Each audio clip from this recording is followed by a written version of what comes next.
I was a part of a humanitarian Capstone team working with APOPO on a project called Rescue Rats. They call them HeroRATs because they've been trained to save people from lots of different things, whether that is landmines or tuberculosis or now search and rescue in earthquakes. APOPO has been training these rats to go into the rubble of collapsed buildings and to find people. So we were tasked with creating a localization unit so that search and rescuers on the ground could see the exact location of where the rats were and where the survivors of these earthquakes were. At the beginning of our project, we decided to travel to the Hogle Zoo in Salt Lake, where some of these HeroRATs live. So we just met our East African Savanna pouched rats, also known as HeroRATs because that's exactly what they are. They are incredible in that they are literally saving lives. So they have these rats trained to find people in rubble, but they need to know where exactly the rat is in the rubble of the building.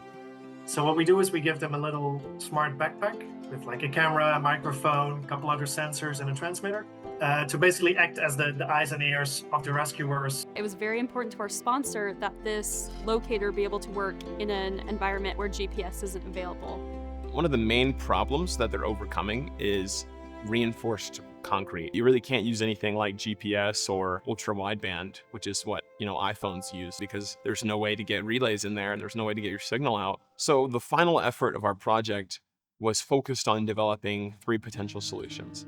This is our prototype for visual odometry. You can see that it has the 2 cameras. These are what's able to kind of figure out that position for the rat. So what we have here is just a visual representation of points of information that the backpack is able to get through the cameras, and then it's taking these points and using it to determine its location. Our second potential solution was continuing to use the inertial measurement units like an accelerometer that helps it to track location as it tilts through space. Everything is connected to a Raspberry Pi. That's what's sending information back to the tablet. And then finally, it was sort of processing data, classifying movements using machine learning. Really, our ultimate solution was a fusion of those 3 ideas. And that was new to me that these algorithms exist and we can use them to combine those 2. And maybe by combining them, we get the accuracy that we're looking for. So we are combining, millions of years of evolution with high-tech technology.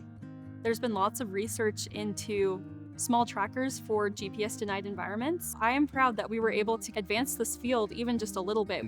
APOPO is frankly revolutionary in their ability to draw on this unique asset that we have in the world. It's inspiring to see that there are people out there who are thinking creatively and are working intentionally to solve real problems.